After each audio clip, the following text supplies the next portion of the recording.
నామకు స్తోత్రం కలుగును గాక. ఈరోజు దేవుని వాక్యాన్ని ధ్యానించుకునడానికి దేవుడు నాకు ఇచ్చినటువంటి ఈ మహద్భాగ్యాన్ని బట్టి దేవునికి స్తోత్రాలు వందనాలు చెల్లించుకున్నాను. ఈ సమయంలో వాక్యము వింటున్నటువంటి ప్రేమైనటువంటి దేవుని బిడ్డలందరూ కూడా ప్రభునామంలో వందనాలు తెలియజేస్తున్నాను. ఈరోజు ధ్యానాంశము నీవు ఆశీర్వాదము పొందాలంటే, నీవు ఆశీర్వాదము పొందాలి అంటే అనే విషయంపై మనము ధ్యానం చేసుకుందాము. మనము పరిశుద్ధ గ్రంథం నుండి ఒకసారి ఈ విషయాన్ని గురించి మనం చూసినట్లయితే కీర్తనల గ్రంథము 115వ అధ్యాయంలో మనము ఒక చక్కని మాటని చూద్దాము. కీర్తనల గ్రంథము 115వ అధ్యాయము 13వ వాక్యము 14వ వాక్యము. పిన్నలనేమి పెద్దలనేమి తన యందు భయభక్తులు గల వారిని యెహోవా ఆశీర్వదించును. యెహోవా మిమ్మును మీ పిల్లలను వృద్ధి పొందించును. ప్రియమైన దేవుని బిడ్డలారా, మరి ఈ దినాన మనము ధ్యానించుకొనబోతున్నటువంటి అంశము నీవు ఆశీర్వాదము పొందాలంటే. మరి ఇక్కడ మనం వాక్యంలో చూసాము, పిన్నలనేమి పెద్దలనేమి తన యందు భయభక్తులు గల వారిని యెహోవా ఆశీర్వదించును. మనం ఆశీర్వదించబడాలి అంటే వాక్యం మనతో చెప్తుంది ఏంటంటే, తన యందు భయభక్తులు గల వారిని ఆయన ఆశీర్వదించును. అలాగే యెహోవా మిమ్మును మీ పిల్లలను వృద్ధి పొందించును. ఎవరిని మరి వృద్ధి పొందిస్తాను అంటున్నాడు అంటే, పై వాక్యంలో మనం చూసాము, తన యందు భయభక్తులు గల వారిని యెహోవా ఆశీర్వదించును. మన ఇక్కడ మనం చూసినట్లయితే తన యందు భయభక్తులు గల వారిని ఆయన ఆశీర్వదిస్తున్నా అంటున్నాడు. సాధారణంగా అందరిలో కూడా భయము భక్తి అనేది ఉండాలనేది వాక్యం చెప్తున్నది. అయితే కొందరు భయము భక్తి కలిగి ఉంటారు, కొందరికి భయం ఉంటుంది భక్తి ఉండదు, కొందరికి భక్తి ఉండదు భయం ఉండదు. ఈ విధంగా ఈ రోజుల్లో మరి నివసిస్తున్నట్లుగా మన జీవితాలు గడుపుతున్నట్లుగా మనము చూస్తున్నాము. కానీ దేవుని వాక్యం మనకు బోధించేది ఏంటంటే, యెహోవా యందు భయభక్తులు గలవారు ఆశీర్వదించబడును అని చెప్పబడుతుంది. కాబట్టి మనకి భయము భక్తి రెండూ అవసరమే. ఈ భయం గురించి ఒకసారి మనం ఆలోచన చేసినట్లయితే ఈ భయము రెండు రకాలుగా మనం చూడవచ్చును. ఒకటి ఏమిటంటే ఈ లోకానుసారమైన భయం. ఈ లోకానుసారమైన భయము ఏం చేస్తుందంటే పాపములోనికి నడిపిస్తుంది, అలాగే తప్పుడు పనులను చేయిస్తుంది, అలాగే నరకములోనికి కూడా నడిపిస్తుంది. ఏంటి అంటే ఈ లోకానుసారమైన భయం. ఇక రెండో రకమైన భయం ఏంటంటే ఇది పవిత్రమైనది. ఒకసారి మనం చూసినట్లయితే కీర్తనల గ్రంథము 19వ అధ్యాయం 9వ వచనం మనం చూసినట్లయితే మంచి మాట రాయబడి ఉన్నది. యెహోవా యందైన భయము పవిత్రమైనది, ఇది నిత్యము నిలుచును. చూసారా, మొదటి భయమేమో పాపంలోనికి నడిపిస్తుంది, ఈ రెండో రకమైనటువంటి భయము ఇది యెహోవా యందైన భయము. మొదటిది ఏంటంటే లోకానుసారమైన భయము, రెండవది దేవుని యందైన భయము. దేవుని యందైన భయము. ఈ దేవుని యందైన భయం ఏంటట 19:9 మనం చూస్తున్నాము, యెహోవా యందైన భయము పవిత్రమైనది. ఇది దేవుని యందు ఉన్నటువంటి భయము భక్తి అనేది పవిత్రమైనది. ఇది ఏం చేస్తుంది అంటే నిత్యము నిలిచేది. అంటే దేవుని రాజ్యము నిత్యము నిలిచేది, ఎల్లప్పుడూ కూడా ఉండేది. అటువంటి రాజ్యములోనికి నడిపిస్తుంది యెహోవా యందైన భయము, దేవుని యందైన భయము. ఈ దేవుని యందైన భయము ద్వారా దేవుడు మనల్ని నిత్య జీవములోనికి ఆయన పిలుచుకుంటాడు. కనుక ఈ రెండు రకాల భయాల గురించి మనం ఒక ఆలోచన చేసినట్లయితే ఈ లోక సంబంధమైన భయము ఏ విధంగా ఉంటుంది? కీర్తనల గ్రంథము 4వ అధ్యాయం 4వ వచనంలో మనం చూసినట్లయితే, భయము నొంది పాపము చేయకుడి, భయము నొంది పాపము చేయకుడి, మీరు పడకల మీద ఉండగా హృదయములలో ధ్యానము చేసుకొని ఊరకుండుడి. ఈ లోకంలో మనం చూసినట్లయితే భయము నొంది పాపము చేసేది ఏంటంటే ఈ లోకానుసారమైన భయం. భయము నొంది పాపం చేసేది ఈ లోకానుసారమైన భయం. మరి ఏంటి మరి ఈ లోకానుసారమైన భయంలో భయం నొంది పాపం చేయటము అనే దాని గురించి మనం ఆలోచన చేసినట్లయితే,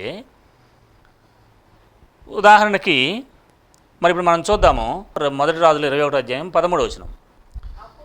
అప్పుడు పనికి మాలిన ఇద్దరు మనుషులు సమాజంలో ప్రవేశించి అతని ఎదుట కూర్చుండి, నాబోతు దేవునిని రాజును దూషించనని జనుల సమక్షమున నాబోతు మీద సాక్ష్యము పలుకగా వారు పట్టణము బయటికి అతనిని తీసుకుని పోయి రాళ్లతో చావగొట్టిరి. చాలు. ఇక్కడ మనం చూస్తే ప్రేమైన దేవుని బిడ్డలారా, భయము నొంది పాపము చేయకుడని కీర్తనలో రాయబడితే ఈ లోకానుసారమైన భయము చేత పాపం చేస్తున్నట్లుగా ఇక్కడ మనం చూస్తాం. ఏంటి అంటే ఇక్కడ ఒక ఇద్దరు మనుషులు, వాళ్ళ గురించి ముందుగానే చెప్పబడింది. ఇద్దరు పనికి మాలిన వారు ఇద్దరు అని ఇక్కడ రాయబడింది. చూస్తే మనం ఇక్కడ పనికి మాలిన ఇద్దరు మనుషులు సమాజములో ప్రవేశించి, చాలండి. ఇక్కడ చూస్తే పనికి మాలిన ఇద్దరు మనుషులు సమాజం ఎదుట కూర్చున్నారు. దేనికి కూర్చున్నారంటే అబద్ధం ఆడడానికి. అది ముందుగానే అబద్ధమును ఆడడం కొరకు, అబద్ధం ఆడటం కొరకు ఏర్పాటు చేయబడ్డారు, అబద్ధ సాక్ష్యం చెప్పడానికి. ఎవరు చేశారు ఈ పని అంటే మనం చూస్తాము. మరి 21వ అధ్యాయము 7వ వచనంలో మనం చూద్దాం. అందుకు అతని భార్య అయిన యెజెబెలు, ఇశ్రాయేలులో నీవిప్పుడు రాజపాలన చేయట్లేదా? లేచి భోజనం చేసి మనస్సులో సంతోషంగా ఉండము. నేనే యెజ్రెయేలుడైన నాబోతు ద్రాక్ష తోట నీకు ఇప్పించదనని అతనితో చెప్పి ఆహాబు పేరట తాకీదు వ్రాయించి అతని ముద్రతో ముద్రించి ఆ తాకీదును నాబోతు నివాసము చేసిన పట్టణ పెద్దలకును సామంతులకును పంపెను. ఇక్కడ మనం చూస్తే మరి యెజెబెలు అనేటువంటి మహారాణి ఒక నిర్దోషి అయినటువంటి నాబోతు అనేటువంటి ఒక సామాన్యుని చంపించడానికి ఒక అబద్ధ సాక్ష్యము తయారు చేయించేసేసి ఒక తాకీదు రాయించేసేసి, ఏంటి ఆ తాకీదు అంటే మరి ఇట్లా నాబోతు అనే అతను దేవునిని రాజుని దూషించాడు అనే మాటలు మీరు చెప్పి సమాజం అందరినీ కూడా గ్రామస్తులను లేక సమాజాన్ని కూడబెట్టేసేసి ఉపవాస దినం చాటించి అందరినీ కూడబెట్టేసేసి ఒక పనికి మాలిన ఇద్దరు మనుషులను ఇట్లా అబద్ధ సాక్ష్యం చెప్పడానికి మీరు ప్రేరేపించండి అని చెప్పేసి ఒక తాకీదు రాసి ఎవరికి పంపిందట అంటే ఆహాబు పేరట తాకీదు రాయించి అతని ముద్రతో ముద్రించి ఆ తాకీదును నాబోతు నివాసము చేయుచున్న పట్టణపు పెద్దలకును సామంతులకును పంపెను. పట్టణపు పెద్దలకి సామంతులకి ఈ లెటర్ పంపిందంట. పంపితే వాళ్ళు ఏం చేశారంటే వెంటనే ఆ రాణిగారు ఏమైతే చెప్పారో అదే ప్రకారము ఒక సమాజాన్ని ఏర్పాటు చేసి ఉపవాస దినాన్ని ఏర్పాటు చేసి నాబోతుని పిలిపించేసి ఇద్దరు పనికిమాలిన మనుషులతో సాక్ష్యం చెప్పించేసి చివరికి ఏం చేశారంటే ఆయన మనం చూసినట్లయితే ఇక్కడ రాళ్లతో చావగొట్టిరి. నాబోతు మీద సాక్ష్యం పలుకగా వారు పట్టణము బయటికి అతన్ని తీసుకొని పోయి రాళ్లతో చావగొట్టిరి. చూసారా ప్రియమైన దేవుని బిడ్డలారా, ఈ అబద్ధ సాక్ష్యము ఏ విధంగా చేసిందంటే ఒక నిర్దోష ప్రాణాన్ని నిష్కారణంగా బలిగొన్నది అని చెప్పేసి మనం చూస్తున్నాం. ఇది ఏంటి అంటే ఈ లోకానుసారమైన భయము. ఎవరికే భయము? మరి యెజెబెలుకు భయమా, లేకపోతే ఈ సామంతులకు పెద్దలకు భయమా, ఆ పట్టణ పెద్దలకు భయమా? లేకపోతే సాక్ష్యం చెప్పిన వాళ్ళకి భయమా అంటే మనం చూసినట్లయితే రాణిగారు చెప్పారు కాబట్టి మనం ఆ మాటకు లోబడాలా, అది మంచి అయినా చెడైనా లోబడాలని చెప్పేసి వాళ్ళు మరి విచక్షణ లేకుండా ఆ చెప్పిన మాటకు లోబడి ఆ పట్టణపు పెద్దలు, ఆ పట్టణం వారందరూ కూడా ఆమె మాటకు శిరసావహించి మరి అతను ఎటువంటి తప్పు చేయకపోయినప్పుడు కూడా చేసిండని చెప్పడానికి మనుషులను పురమాయించినట్లుగా మనం చూస్తాం. ఇది చాలా మరి భయంకరమైనటువంటి మరి నేరముగా చెప్పవచ్చు. ప్రేమైన దేవుని బిడ్డలారా, ఇక్కడ మరి అదేవిధంగా తప్పుడు పనులు మరి చేయిస్తుంది, భయం నుండి పాపం చేసేటువంటి స్థితికి తీసుకొస్తుంది ఏంటంటే ఈ లోకానుసారమైన భయము. అట్లాగే చాలామంది మరి అబద్ధాలు చెప్పటం, అట్లాగనే చాలామంది తప్పుడు పనులు చేయడం అంటే మరి లంచాలు తీసుకోవడం. ఈ రోజుల్లో మనం చూస్తున్నాం ప్రతిదానికి లంచమే, లంచం లేకుండా ఏ పని జరగదు, అబద్ధమే. కొంతమంది బ్రతుకులో వాళ్ళకి నిజం చెప్పడం తెలవదు. ఎంతసేపు అవసరమైన అనవసరమైన పొద్దాక అబద్ధాలే అబద్ధాలే అబద్ధాలే. కనుక ప్రియమైన దేవుని బిడ్డలారా, ఈ అబద్ధాలు అనేది ఈ లోకానుసారమైనటువంటి భయాన్ని తెలియజేస్తుంది. అంతేకాకుండా వాళ్ళలో ఉన్నటువంటి నిర్లక్ష్యాన్ని, దేవుని యందు భయం భక్తి లేకపోవటాన్ని కూడా తెలియజేస్తూ ఉంది. కనుక ప్రియమైన దేవుని బిడ్డలారా, మరి ఈ లోకానుసారమైన భయము తప్పుడు పనులు చేయిస్తుంది. మొదటిగా చూస్తే అది పాపంలోనికి నడిపిస్తుంది. అది అట్లానే రెండవది తప్పుడు పనులు చేయిస్తుంది. మూడవదిగా చూస్తే నరకములోనికి పడవేస్తుంది, లేక నరకంలోనికి నడిపిస్తుంది ఈ పాపం. మరి అక్కడే మనం చూసినట్లయితే ఇదే మనము యెజబెల్ గురించి మనం చూసినట్లయితే ఒకసారి 21వ అధ్యాయం 21వ వచనం మనం చూద్దాం. 21:21లో అందుకు యెహోవా ఎలాగ సెలవిచ్చును,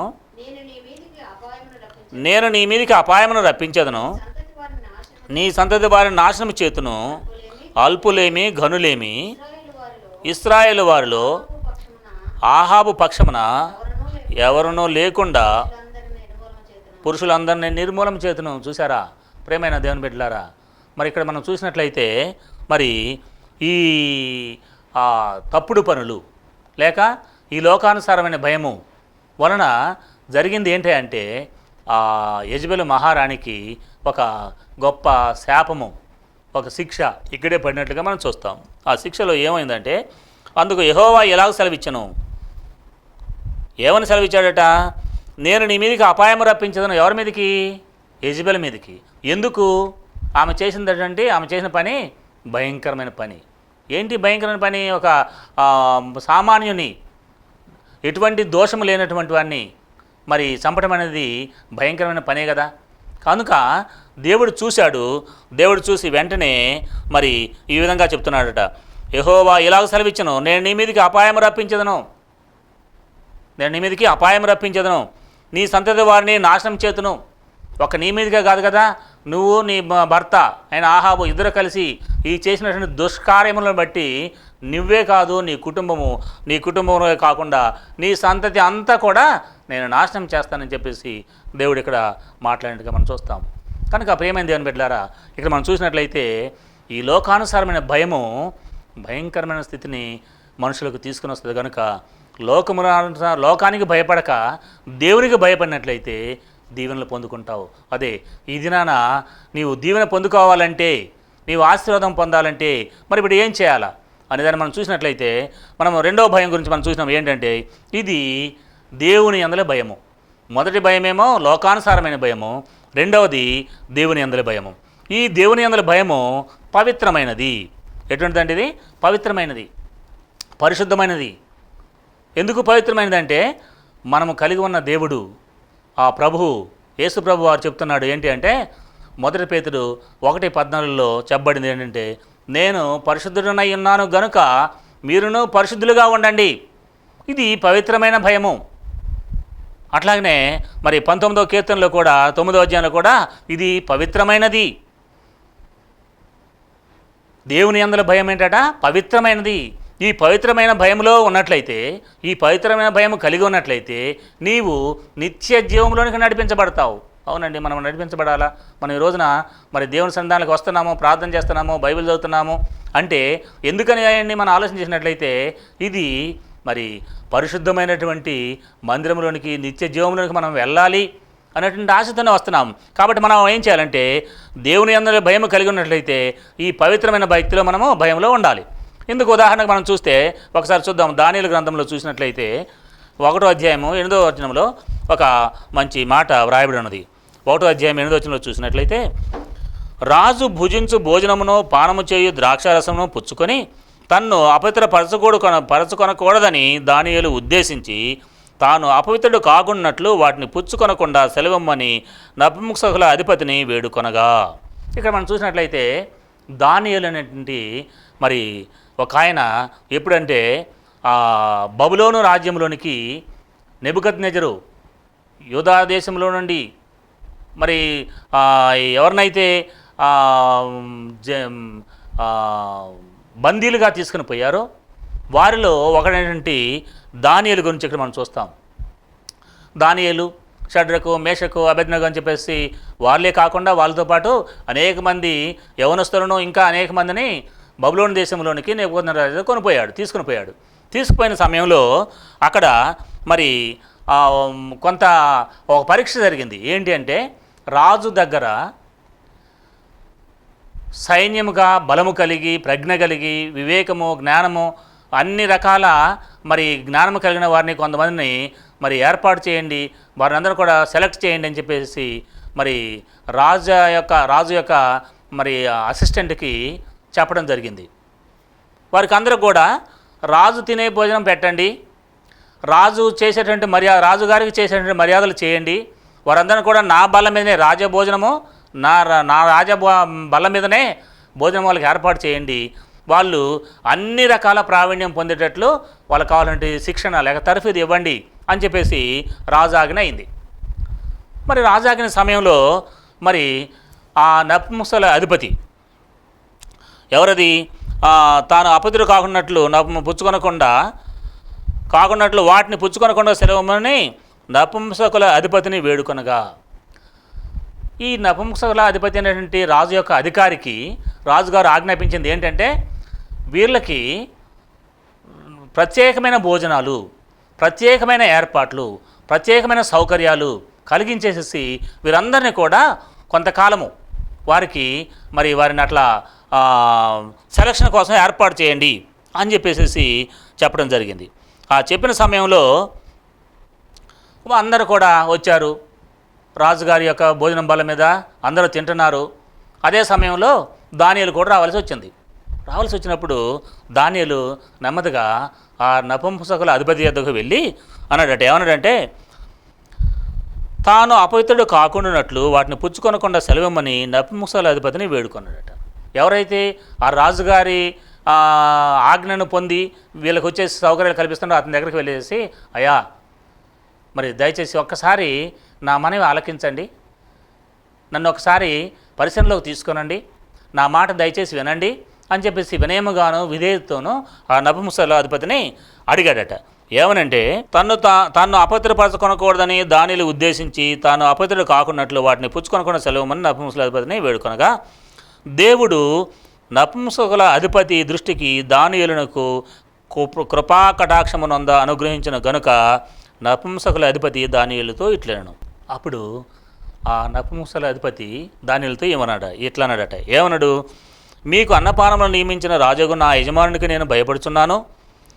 మీ ఈడు బాలుర ముఖముల కంటే మీ ముఖములు కృషించినట్లు ఆయన కనబడినట్లా అట్లయితే రాజు మీ చేత నాకు ప్రాణాపాయం కలుగజేయును. ఈ నపుంసకుల అధిపతి చెప్పాడట, అయ్యా మరి ఒకవేళ మీరు రాజుగారు ఏర్పాటు చేసిన భోజనాలని తినకుండా మీరు ఒకవేళ నీరస పడినట్లయితే రాజుగారికి నేను లెక్క చెప్పాలా? ఎందుకు వీళ్ళు ఇట్లున్నారంటే నేను చెప్పలేను. కాబట్టి నేను రాజుకు భయపడతాను, కాబట్టి రాజు ఆజ్ఞకు నేను భయపడతాను, కాబట్టి నేను అట్లా చేయలేను అని చెప్పేసి కూడా చెప్పాడు. అయితే ఇక్కడ మనం పైన చూసాము, దేవుడు నపుంసకుల అధిపతి దృష్టికి దానియేలునకు కృపా కటాక్షమునందు అనుగ్రహించను. ఈ మాటలు ఏ మాటలు అంటే దానియేలు చెప్పిన మాటలు, అయ్యా దయచేసి నన్ను ఒకసారి నా మాటలు వినండి, నాకు మరి మీ ద్వారా జరిగేటువంటి సహకారం అందించండి అని చెప్పేసి అన్నటువంటి మాటలు ఆ నపుంసకుల అధిపతికి కూడా చాలా మంచిగా అనిపించింది అనమాట. వినయము విధేయత చూసి ఆ వినయ విధేయతను దేవుడు దానియేలు ద్వారా నపుంసకుల అధిపతి ద్వారా కనపరిచేట్లు చేయడం ద్వారా అతను కొంత ఈ దానియేలుకు మరి రిలాక్సేషన్ ఇచ్చేటువంటి విధంగా ఆయన కొద్దిగా మెత్తబడేట్లుగా కూడా ఇక్కడ మనం చూస్తాం. ఆయన అయినప్పటికీ అంటున్నాడు, రాజా దానియేలు గారు, ఇదిగో మిమ్మల్ని ఒకవేళ ఈ విధంగా చేసినట్లయితే, మీకు కావాల్సిన సౌకర్యాలు నేను తగ్గించినట్లయితే ఏం జరుగుతుందో తెలుసా? రాజుగారు నన్ను పిలిచి మరి శిక్ష వేయటం జరుగుద్ది. కాబట్టి మరి ఎట్లా అని చెప్పేసి అనేసి, సరే ఏది ఏమైనప్పుడు కూడా నపుంసకుల అధిపతి దానియేలు, హనన్యా, మిషాయేలు, అజర్యా అనే వారి మీద నియమించిన నియామకంతో దానియేలు ఇట్లనెను, భోజనమునకు శాఖ ధాన్యాదులను, పానమునకు నీళ్లను నీ దాసులకు మాకు ఇప్పించి దయచేసి 10 దినముల వరకు మమ్మల్ని పరీక్షించము. సరే అయితే నపుంసకుల అధిపతి గారు ఒక పని చేయండి, 10 రోజులు మాత్రము రాజుగారి భోజనం తప్పించేసి శాఖాహార భోజనం మాకు పెట్టండి. దానిని చూసిన తర్వాత మీరు పరీక్ష చేసి మీ ఇష్టం వచ్చినట్టు చేయండి అని చెప్పేసి నపుంసకుల అధిపతికి ఈ దానియేలు చెప్పినట్లుగా మనం చూస్తాం. అయితే ఇక్కడ మనం చూసింది మొదటగానే ఇక్కడ ఏమన్నాడు? రాజు భుజించు భోజనమును పానము చేయి ద్రాక్షారసము పుచ్చుకొని తన్ను అపవిత్రపరచుకోనకూడదని తలంచిండట. ఎందుకు అపవిత్రపరచుకోనకూడదని తలంచండి అంటే, మనము కలిగి ఉన్న దేవుడు పరిశుద్ధుడు పవిత్రుడు కనుక నేను కూడా పరిశుద్ధంగా పవిత్రంగా ఉండకపోతే నిత్య జీవనం పొందలేను. కాబట్టి నేను అపవిత్రపరచుకోనకూడదు. ఏంటి అపవిత్రపరచుకునేది? రాజు భోజనం తింటే పరచబడతారా? రాజు ఇచ్చే ప్రాణాలు తాగితే మరి మధ్యాహ్న రసం తాగితే మరి అవమానం అది అపవిత్రపరచబడతారా అంటే, ఇక్కడ మనం చూసినట్లయితే రాజు భుజించు భోజనమును పానమును ద్రాక్షారసమును ఏం చేస్తారంటే, మొట్టమొదటగా ఆ కాలంలో ఉన్నటువంటి బయలుదేవతలకు లేక వారు పూజించేటువంటి మరి దేవులకు లేకపోతే ఇంకోటి ఈ భోజన పానాదులను తయారు చేసి అక్కడ ముందు నైవేద్యం పెడతారంట. పెట్టిన తర్వాత వాటిని రాజుగారికి, రాజుతో పాటు వీళ్ళు ఎవరైతే మరి ఆ భోజనం బల్ల మీద ఏర్పాటు చేశారో వాళ్ళందరికీ పెడతారట.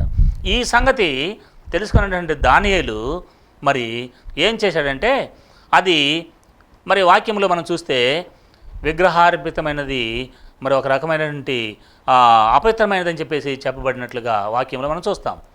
దానిని బట్టి ఈ దానియేలు దానిని తిని తను అపవిత్రపరచబడకూడదని తలంచి ఈ విధంగా నపుంసకుల అధిపతిని వేడుకున్నాడు. వేడుకుంటే ఆ నపుంసకుల అధిపతి కూడా మరి ఈయన చెప్పినట్లు 10 రోజులు శాకాహారము వీళ్ళకి పెట్టినట్లుగా మనం చూస్తాం. ఆ తర్వాత మరి వీళ్ళకి తేడా చూశాడు. చూడండి 17వ వచనంలో, ఈ 4 బాలుర సంగతి ఏమనగా దేవుడు వారికి జ్ఞానమును సకల శాస్త్ర ప్రవీణతయు వివేచనయు అనుగ్రహించను. చూశారు, వీళ్ళకి 10 రోజుల పాటు శాఖ ధాన్యాదులు పెట్టారు. మిగతా వాళ్ళందరూ కూడా మరి మాంసము, మరి ఇంకా రకరకాల మద్యపానము, ఇంకా ఏమేమి సౌకర్యాలు అన్నీ కల్పించారు. వీళ్ళని పరీక్ష చేసినప్పుడు మరియు దానియేలు సకల విధములకు దర్శనములను స్వప్నభావమును గ్రహించు తెలివిగలవాడయుండును. అంతేకాకుండా దేవుడు వారికి జ్ఞానమును సకల శాస్త్ర ప్రవీణతయు వివేచనయు అనుగ్రహించను. ఇక్కడ రాజుగారు కోరేది కూడా అదే. ఏంటి? సకల విజ్ఞానమును పొందినవారుని ఎంచుకోవాలనేది ఆయన ఉద్దేశం. ఇక్కడ జరిగిందంటే దేవుడు వీరికి అదే అనుగ్రహించాడు. దేవుడు వారికి జ్ఞానమును సకల శాస్త్ర ప్రవీణతయు వివేచనయు అనుగ్రహించను. మరి ఈ రాజుగారు ఏదైతే కోరుకున్నాడో అదే వివేచన, జ్ఞానము, సకల విద్యలు దేవుడు వారికి అనుగ్రహించినట్లుగా ఇక్కడ మనం చూస్తున్నాం. అందును బట్టి ఇక్కడ రాజు యొక్క భోజనమును తినకుండా ఉన్నప్పటికీ తను తాను అపవిత్రపరచకుండా భోజన పానాదుల ద్వారా అపవిత్రపరచకుండా ఉండి మరి ఈ విధంగా దేవుని యొక్క దయను పొందినట్లుగా మనం చూస్తాం. ఏంటంటే ఈ పవిత్రమైన భయము అపవిత్రత నుండి తొలగిస్తుంది, తప్పిస్తుంది, అపవిత్రత నుండి తప్పిస్తుంది అనేది మనకు తెలుసుకోవచ్చు. అలాగనే మరి ఇంకా దేవుని యందు భయము చేత, అది ఎందుకని ఆ విధంగా చేశాడంటే దేవుని యందు భయము చేత తాను దానియేలు ఆ అపవిత్రత పాలు కాకుండా మరి దాన్ని తప్పించుకోవడానికి ప్రయత్నం చేశాడు. ఇక్కడ మనం చూసినట్లయితే దానియేలు ఇంకోటి కూడా ఆలోచన చేశాడు. ఏంటి అంటే మరి ఒకవేళ రాజుగారి ఆజ్ఞకు లోబడి దాన్ని తింటే పర్వాలేదు, ఒకవేళ దాన్ని తినకపోయినట్లయితే ఏమైంది, ఆయన మరి ఆ రాజు చేత శిక్షింపబడతాడు. కనుక దాన్ని తినాలా, రాజు చేత శిక్షింపబడాలా, లేక ఆశించినట్లయితే దేవుని చేత శిక్షింపబడాలా అనేది ఆలోచన చేసి ఏమైనా సరే దేవుని చేతిలో పట్టడమే మేలు, దేవుడు నన్ను రక్షించగలడు, కాపాడగలడు అని చెప్పేసి ఆ విధంగా నిర్ణయం తీసుకొని తినకుండా మానేసినట్లుగా మనం చూస్తున్నాం. కనుక ప్రియమైన దేవుని బిడ్డలారా, మరి ఈ యెహోవా యందైన భయము పవిత్రమైనటువంటి భయము, ఆ పవిత్రమైనటువంటి భయమును బట్టి దేవుని యందు భయము చేత దేవుని భయము చేత ఈ అపవిత్రమైన పనిలో మరి దానియేలు పాల్గొనకుండా ఉన్నట్లుగా మనం చూస్తున్నాం. అట్లాగనే మరి నిర్గమాకాండంలో కూడా ఒక మాట మనం చూస్తాము. నిర్గమాకాండము 1వ అధ్యాయము 17వ వచనంలో ఒక మంచి మాట వ్రాయబడి ఉన్నది. 1వ అధ్యాయం 17వ వచనంలో ఒక మంచి మాట వ్రాయబడి ఉన్నది. ఏమిటి అంటే ఒకసారి మనం చూసినట్లయితే, అయితే ఆ మంత్రసానులు దేవునికి భయపడి ఐగుప్తు రాజు చేయక, చాలండి. ఇక్కడ చూస్తే మంత్రసానులు ఐగుప్తు దేశంలో మరి ఇశ్రాయేల్ అందరూ కూడా బానిసలుగా ఉన్న కాలంలో ఐగుప్తు దేశంలో నుండి ఇశ్రాయేల్ అందరూ కూడా వారి యొక్క సంఖ్య పెరిగిపోతూ ఉంది. ఇశ్రాయేల్ జనాంగం బాగా పెరిగిపోతుంది. అప్పుడు ఫరోకి ఒక భయం ఏర్పడింది. ఏంటి వీళ్ళు ఎక్కడ వాళ్ళు వచ్చేసి ఇక్కడ వాళ్ళ జనసంఖ్య పెరిగిపోతున్నది, ఎప్పుడైనా ఒకవేళ యుద్ధం వచ్చినట్లయితే మరి వాళ్ళ జనాంగంతో కలిసి మన ఐగుప్తును ఒకళ్ళు ఓడపడతారేమో అనే ఒక భయం ఏర్పడేసి ఈ ఇశ్రాయేల్ జనాంగాన్ని ఎంతవరకు అణచిపెడదాము, ఎంతవరకు నిర్మూలన చేద్దాము, ఎంతవరకు జనసంఖ్య తగ్గిద్దామని ఆలోచన చేశాడు ఫరో. ఆ సమయంలో ఏం చేశాడంటే మరి ఐగుప్తులో నుండి హెబ్రీ మంత్రసాలను ఇద్దరిని పిలిచేసి, షిఫ్రా ఫ్రూయా అని ఒక ఇద్దరు మంత్రసాలు ఉన్నారు, వారిని పిలిచేసి ఏం చెప్పాడంటే, ఓ మంత్రసానులు, ఇదిగో పరిస్థితి ఏమిటి అంటే ఇక్కడ 17వ వచనంలోనే, అయితే ఆ మంత్రసానులు దేవునికి భయపడి ఐగుప్తు రాజు తమకు ఆజ్ఞాపించినట్లు చేయలేదు. ఏంటి తమకు ఆజ్ఞాపించిండు అంటే పైన చూస్తాం 15వ వచనంలో, ఐగుప్తు రాజు సిఫ్రా పూయా అను హెబ్రీ మంత్రసానులతో మాట్లాడి, మీరు హెబ్రీ స్త్రీలకు మంత్రసాని పని చేయుచు వారిని కాన్పుపేటల మీద చూసినప్పుడు మగవాడైన వాడిలా వారిని చంపుడి, ఆడుదైన దాన్ని బ్రతికనీయడని వారితో చెప్పాను. ఆయన రాజు చెప్పిన మాట ఏంటంటే, ఫరో చెప్పిన మాట మంత్రసానులకు, మీరు ఐగుప్తు మన ఇశ్రాయేలు పిల్లలు ఎవరైతే ప్రసవించే సమయంలో మగ పిల్లవాడిని ప్రసవిస్తారో వారిని పీటల మీదనే చంపేయండి, ఎవరైతే ఆడపిల్లగా ఉంటారో వారిని బ్రతకనేయండి అని చెప్పేసి ఆజ్ఞ ఇచ్చాడు. అయితే ఇక్కడ జరిగింది ఏంటంటే మరి ఈ ఐగుప్తు మంత్రసానులు, అయితే మంత్రసానులు దేవునికి భయపడినందున, ఎవరికి భయపడారంటారు ఇక్కడ? దేవునికి భయపడి. యెహోవా యందైన భయము ఈ దేనికట? ఆశీర్వాదమునకు కారణము. యెహోవా యందుల భయము పవిత్రమైనది కనుక యెహోవా యందుల భయము కలిగి ఉంటే ఆశీర్వాదాలను పొందుతాము, దీవెన కలుగుతుంది. యెహోవా యందు భయం కాకుండా యెహోవాకు వ్యతిరేకమైనటువంటి విధముగా ఉంటే శిక్ష కలుగుతుంది. కాబట్టి ఆయన ఇక్కడ వారు ఏం చేశారంటే, అయితే ఆ మంత్రసానులు దేవునికి భయపడి ఐగుప్తు రాజు తమకు ఆజ్ఞాపించినట్లు చేయలేదంట. చూసారా ప్రియులారా, ఇక్కడ మరి దానియేలు ఇక్కడ మనం చూసినట్లయితే దానియేలు కూడా ఆ విధంగానే తను అపవిత్రపరచుకోవడానికి ఇష్టపడలేదు. తర్వాత రెండోది చూసినట్లయితే ఈ మంత్రసానులు కూడా చెడు పని చేయడానికి ఇష్టపడలేదు. ఏంటి చెడు పని అంటే? ఇది చెడు పనే కదా. ఏంటిది? మరి పిల్లల్ని చంపడం అనేది మరి నరహత్య. వాక్యంలో మరి ఆజ్ఞల్లో ఉన్నది, నరహత్య చేయరాదు. అది వాళ్ళు మరి దేవుని పిల్లలు కనుక వాళ్ళకి తెలుసు కనుక వెంటనే నరహత్య చేయటం అనేది పాపం కాబట్టి మేము అట్లా చేయమని చెప్పేసి దాన్ని వేరే విధంగా తప్పించుకున్నట్లుగా చూస్తాం. అట్లాగనే మరి రెండవది మనం చూసినట్లయితే చెడుతనం ఆశ్రయించుకుంటుంది. ఏంటది?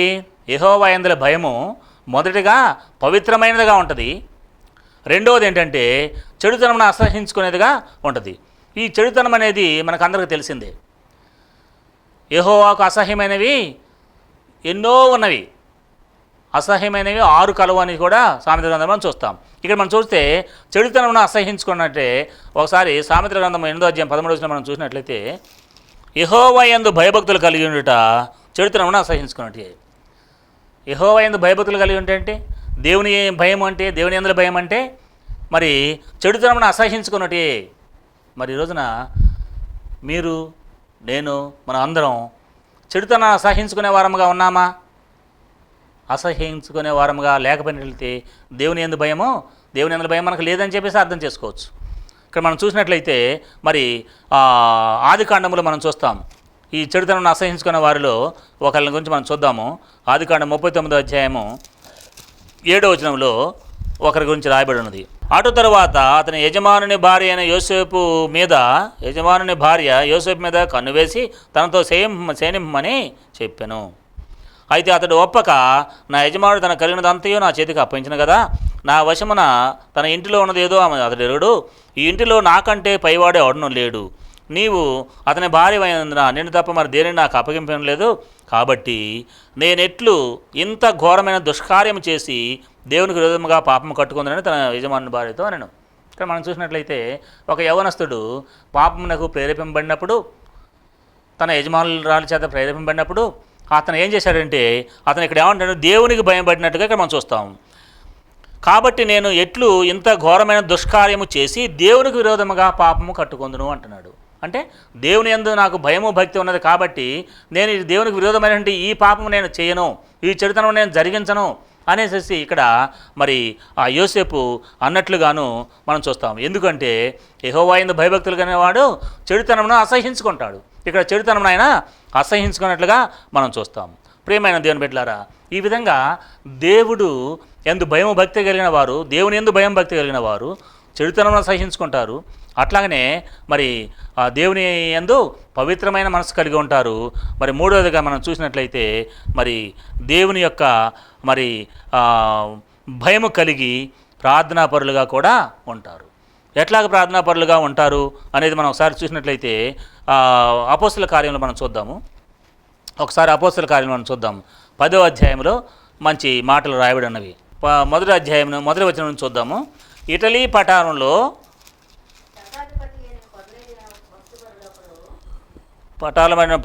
శతాధిపతి అయిన కొర్నేలి అను భక్తిపరుడు ఒకడు కైసరయ్యలో ఉండెను.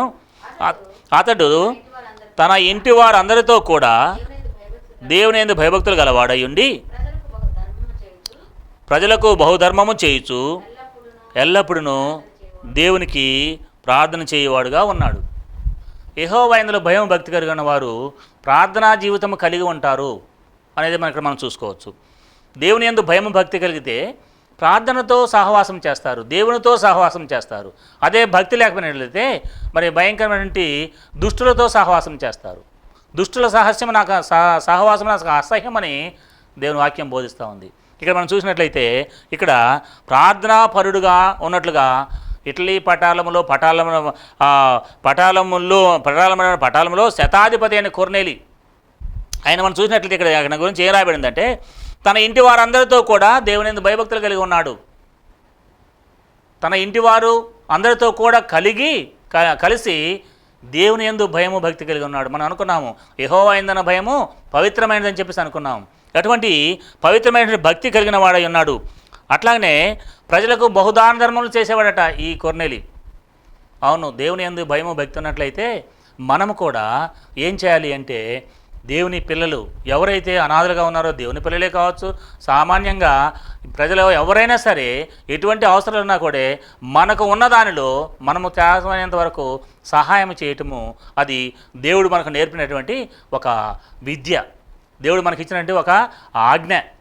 నిన్ను వలె నీ పొరుగువారిని ప్రేమించు.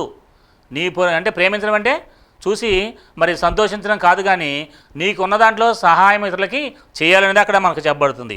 ఇక్కడ ఇతను చూసినట్లయితే, ఈ కొర్నేలిని మనం చూసినట్లయితే ఆయన ప్రజలకు బహుధర్మము చేయుచు ఉండేవాడట, దాన ధర్మాలు చేసేవాడట. మరి ఈ రోజున మనం చేస్తున్నామా? ఒకసారి ఆలోచన చేద్దాం. క్రిస్మస్ పండుగ వస్తుంది. ఎంతమంది మరి ఎంతోమంది మరి బట్టలు లేక ఆ రోజు పండుగ రోజు అంటే క్రీస్తు పుట్టినాడు అనేటువంటి సందర్భంలో కూడా భోజనం లేక కూడా ఎంతోమంది అల్లాడుతూ ఉంటారు, బట్టలు లేక అల్లాడుతూ ఉంటారు. ఇంకా ఎన్నో ఇబ్బందులతో ఉండేవాళ్ళు ఎందరో ఉంటారు. అయితే యేసుక్రీస్తు ప్రభువారు జన్మించారని నీవు సంతోషపడి మరి నీ ఇంట్లో సంబరాలు చేసుకోవటమే కాదు, కానీ ఎవరైతే బలహీనులుగా, ఎవరైతే మరి అనాథలుగా, ఎవరైతే కావాల్సినటువంటి సహాయం పొందలేకున్నారో వారికి నీవు సహాయం చేయుటే మరి క్రీస్తు యొక్క ప్రేమను ప్రకటించడం. యేసుక్రీస్తు ప్రభువారు మరి నిన్ను వాళ్ళని నీ పొరుగువారిని ప్రేమించన్నారంటే ఎందుకు ప్రేమించన్నారంటే, పొరుగువారిలో ఎందరో ఒకవేళ మరి అధమైన స్థితిలో ఉంటే వారికి నీవు సహాయం చేయటి అని చెప్పేసి చెప్పబడుతుంది. కనుక ప్రేమైన దేవుని బిడ్డలారా, ఈ రోజున మరి ఈ కొర్నేలిని మనం చూసినట్లయితే బహుదాన ధర్మములు చేసేవాడుగా ఉన్నాడట. మనం కూడా దేవుని పిల్లలమైన మనం కూడా అనేకులకు దాన ధర్మాలు చేసే గుణము కలిగి ఉన్న వారముగా ఉండాలని దేవుని యందు భయము తెలియజేస్తా ఉన్నది. దేవుని యందు భయం ఉన్నట్లయితే తప్పనిసరిగా మరి దేవుని బిడ్డలుగా ఉన్నప్పుడు అనేకులకు కావాల్సినటువంటి సహకారం అందించేవారుగా ఉంటారు. అది అవసరమని కూడా దేవుని వాక్యం చెప్తుంది. అలాగనే ప్రార్థనాపరులై ఉండాలి, ప్రార్థనాపరులై ఉండాలి. మరి ప్రార్థన అనేది దేవునికి మానవునికి మధ్యలో ఉన్నటువంటి వారధి. ప్రార్థన ద్వారా దేవునితో మాట్లాడేది. ప్రార్థన ద్వారా దేవుడు, వాక్యం ద్వారా దేవుడు మనతో మాట్లాడతాడు. ఈ సత్యాన్ని గమనించిన వాళ్ళు ఎవరైనా సరే, మరి యెహోవా యందు భయభక్తులు కలిగి ఉన్నవారు ఎవరైనా సరే ఏం చేస్తారంటే దేవునితో సహవాసం కలిగి ఉంటారు, అంటే ప్రార్థన కలిగి ఉంటారు. అంతేకాకుండా మరి దేవుని యందు భయం భక్తి కలిగిన వారు కష్టపడి పనిచేసేవారుగా కూడా ఉంటారని కీర్తనల గ్రంథము 128వ అధ్యాయంలో మనం చూస్తాం. కీర్తన గ్రంథంలో మనం చూసినట్లయితే 128వ అధ్యాయము 3వ వచనం చూద్దాం ఒకసారి. నీ భోజనపు బల్ల చుట్టూ నీ పిల్లలు ఒలీవ మొక్కల వలె నుందురు. చాలు. మనం ఇక్కడ చూసినట్లయితే 2వ వచనంలో ఒక మాట చూస్తాం. నిశ్చయముగా నీవు నీ చేతుల కష్టార్జితమును అనుభవించదవు. నిశ్చయముగా నీవు నీ చేతుల కష్టార్జితం అనుభవించడం అంటే ఏంటి? ఎక్కడి నుంచి వచ్చింది నీ చేతుల కష్టార్జితము అంటే? నువ్వు కష్టపడి పని చేస్తేనే నీకు వస్తుంది. చాలామంది ఏం చేస్తారంటే కష్టపడటానికి ఇష్టపడరు. ఎంతసేపు అక్రమంగా సంపాదించాలని, అక్రమంగా జీవించాలని, ఏ విధంగా లాభాలు సంపాదన చూస్తారే కానీ కష్టపడి పని చేసుకొని బ్రతికి మనము దేవుని నామానికి మహిమకరంగా ఉందాము అనేటువంటి ఆలోచన మరి కొంతమంది కలిగి ఉండరు. కానీ ప్రియమైన దేవుని బిడ్డలారా, ఎవరైనా సరే ఇక్కడ మనం నేర్చుకోవాల్సింది అంటే నిశ్చయముగా నీవు నీ చేతుల కష్టార్జితం అనుభవించదు. నువ్వు ఎవరైనా సరే నీవు కష్టపడి చేసి పని చేసి నీ చేతుల కష్టార్జితం నువ్వు అనుభవించాలి అని దేవుని వాక్యం చెప్తుంది. కానీ సోమరిగా ఉండి పని చేయకుండా తల్లిదండ్రుల మీదనో, లేకపోతే పొరుగువారి మీదనో, లేకపోతే బంధువుల మీదనో, లేకపోతే వేరే వాళ్ళ మీదనో ఆధారపడి మరి నీ బ్రతుకునట్లా కొనసాగించవద్దు. నీవు ఓ యవనుడా, ఓ యవనురాలా, లేక ఎవరైతే సోమరిగా ఉన్నారో వారికి ఈ వాక్యం చెప్తుంది ఏంటంటే, మరి నిత్యముగా నీవు నీ చేతుల కష్టార్జితం అనుభవిస్తావు. ఎప్పుడు అంటే నువ్వు కష్టపడి పని చేసినప్పుడు నీకు ఆ కష్టార్జితం నీ చేతికి వస్తుంది. అప్పుడు ఏమవుతుంది? నీవు ధన్యుడు, నీకు మేలు కలుగును. నువ్వు కష్టపడి పని చేస్తే నీకు కావాల్సినటువంటి మరి ఆ జీతం వస్తుంది. ఆ జీతంతో నీవు ధన్యుడుగా ఉంటావు. ధన్యుడుగా ఉంటావు ఏంటంటే నీ కుటుంబాన్ని సవ్యమైన రీతిలో పెంచుకుంటావు, నీ కుటుంబాన్ని చక్కగా పోషిస్తావు అని చెప్పి అక్కడ చెప్పబడుతుంది. నీ లోగట నీ భార్య ఫలించు ద్రాక్షవల్లి వలెను, నీ భోజనం బల చుట్టూ నీ పిల్లలు ఒలివ మొక్కల వలె ఉందరు. నువ్వు కష్టపడి పని చేయగలిగిన వాడివైతే నీ భార్య కూడా నీ లోగట ఉండేసేసి నీ కావాల్సినటువంటి సౌకర్యాలు కల్పిస్తూ ఉంటుంది. అంతేకాకుండా నీ పిల్లలందరూ కూడా సంతోషంగా, నీవు నీ పిల్లలందరూ కూడా కలిసి సంతోషంగా భోజనం చేస్తారు. ఎప్పుడు అంటే నీవు కష్టపడేవాడుగా ఉన్నట్లయితే. దేవుని ప్రేమైన బిడ్డలారా, మనం చూసినట్లయితే దేవుని వాక్యము మరి దేవుని పిల్లలకు చెప్పే హెచ్చరిక ఏంటంటే కష్టపడిన వాడు మరి భోజనం చేయకూడదని కూడా ఇంకో చోట రాయబడి ఉన్నది. కష్టపడినవాడు అట భోజనం చేయవద్దని చెప్పేసి కూడా మరి పౌలు గారు ఒక దగ్గర రాసినట్లు మనం చూస్తాం. కనుక ప్రేమైన దేవుని బిడ్డలారా, ఈ దినాన ఎవరైనా సరే నీ పరిస్థితి ఎట్లా ఉందో ఒకసారి ఆలోచన చేసుకోవాలి. కష్టపడి పని చేస్తున్నావా? ఒకవేళ సోమరిగా ఉన్నావా? సోమరిగా ఉంటే దానిని దేవుడు ఇష్టపడడు. దేవుడు ఎవరిని ఇష్టపడతాడంటే కష్టపడి పనిచేసే వారిని ఇష్టపడతాడు. అంతేకాకుండా వారిని అప్పుడు నీవు ధన్యుడువు. నువ్వు కష్టపడితేనే నీవు ధన్యుడువు, నీకు మేలు కలుగుతుంది. అట్లాగే నీ పిల్లలు నీ భోజన పళ్ళ చుట్టూ ఒలివ మొక్కల వలె సంతోషంగా ఉంటారు. కనుక ఈ దినాన మరి వాక్యం ఏంటంటే మరి సహోదరులారా, సహోదరులారా, మీ పరిస్థితి ఎట్లా ఉంది ఈ దినాన ఆలోచన చేసుకోవాల్సి ఉంది.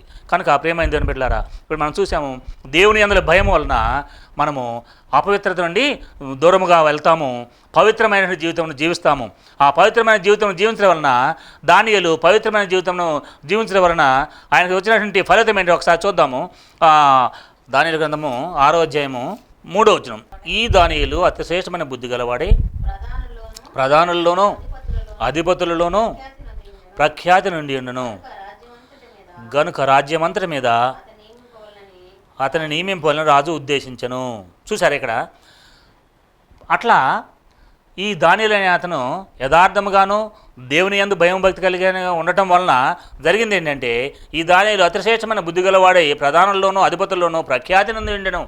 యథార్థముగా ఉన్నాడు, దేవుని యందు భయం భక్తి కలిగి ఉన్నాడు, దేవుని దయను పొందుకున్నాడు, మానవుల దయను పొందుకున్నాడు. కాబట్టి ఇక్కడ ఆ దానియేలు గురించి చెప్పబడింది. అతిశ్రేష్టమైన బుద్ధి గలవాడై ప్రధానుల్లోనూ అధిపతుల్లోనూ ప్రఖ్యాతి నుండి ఉండెను గనుక రాజ్యం అంతటి మీద అతన్ని నియమింపాలని రాజు ఉద్దేశించను. ఆ రాజ్యం అంతమై కూడా మరి అధిపతిగా ఉండాలని మరి దానియేలును అక్కడ నియమించినట్లుగా మనం చూస్తాం. ఎందుకు జరిగిందంటే, దేవుని యందు భయము భక్తి కలిగి దేవునికి దగ్గరగా ఉంటూ దేవుని యొక్క మరి సన్నిధానాన్ని కోరుకోవటం వల్ల ఆ విధంగా ఉన్నట్లుగా మనం చూస్తాం. ఇక రెండోదిగా మనం చూస్తే షిఫ్రా ఫురియాలు కూడా ఏం చేశారు అంటే, దేవునికి భయపడినందున వారు చెడు పనం చేయలే. చెడు పని అంటే వారిని చంపమన్నటువంటి ఎవరిని, చిన్నపిల్లల్ని పడక మీదనే అంటే కానుపేట మీద చంపమన్నప్పుడు వారు చంపకుండా మానేసినందుకు అందుకు దేవుడు ఈ మంత్రసాలను కూడా దీవించాడు. ఎట్లా దీవించాడు? 20 వచనం చూడండి ఒకసారి. నిర్గమాకాండము 1వ అధ్యాయం 20 వచనంలో, దేవుడు ఆ మంత్రసానులకు మేలు చేసెను, ఆ జనము మిక్కిలి విస్తరించి మిక్కిలి ప్రబలెను. ఆ మంత్రసానులు దేవునికి భయపడినందున ఆయన వారికి వంశాభివృద్ధి కలుగు చేసెను. ప్రేమైన దేవుని బిడ్డలారా, దేవునికి భయం భక్తి కలిగి దేవునికి లోబడి ఉన్నట్లయితే, దేవుని మాటకు లోబడినట్లయితే దేవుడు ఈ విధంగా ఆశ్రయిస్తున్నాడు. ఏ విధంగా ఆశ్రయిస్తున్నాడు?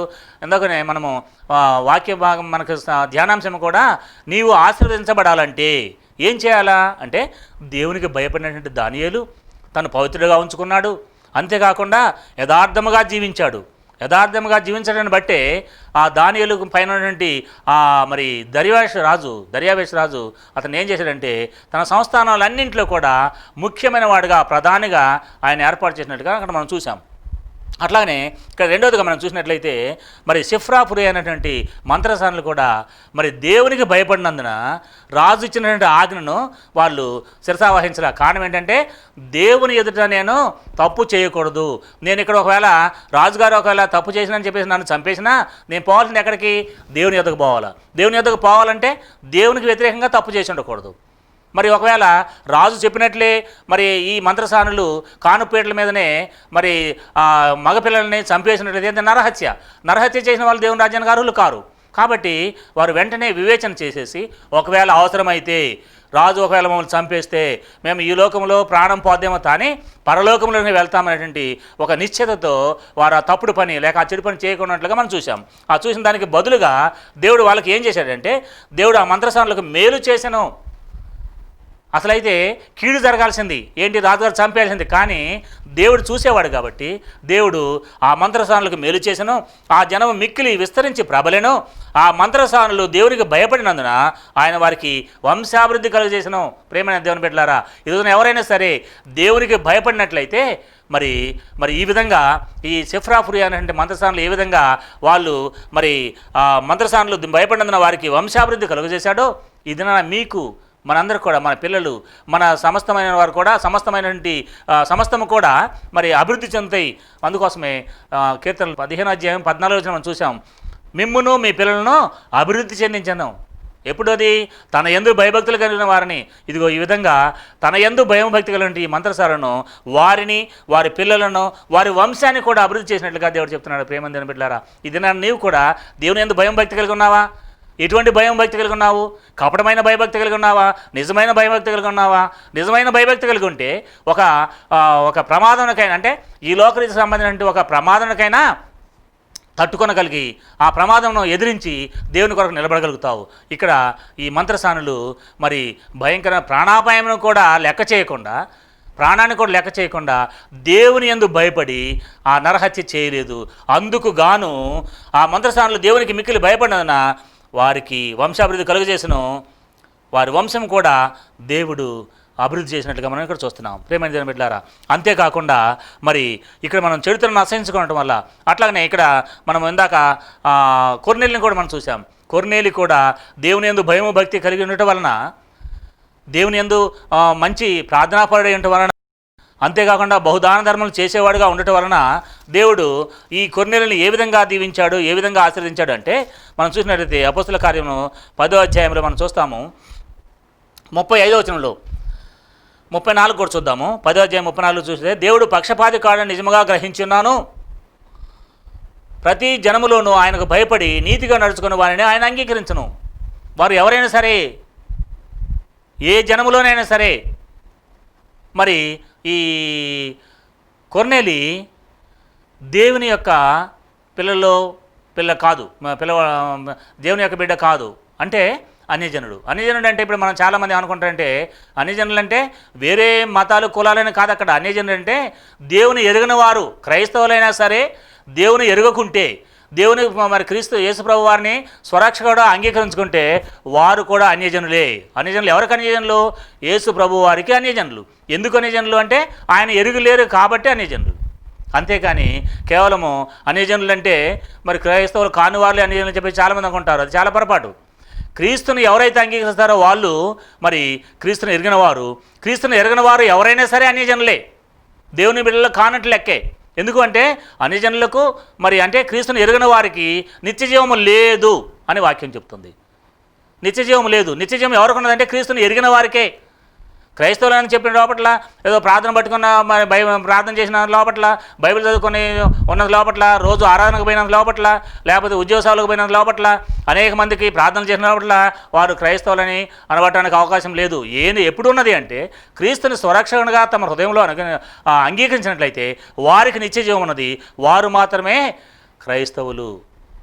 ఎవరైతే ఈ విధమైనటువంటి నిరీక్షణ లేని వారు ఉంటారో, క్రీస్తు రాజ్యంలోనికి చేరటానికి అర్హత లేని వారు ఎవరన్నా కూడా అన్యజనులే.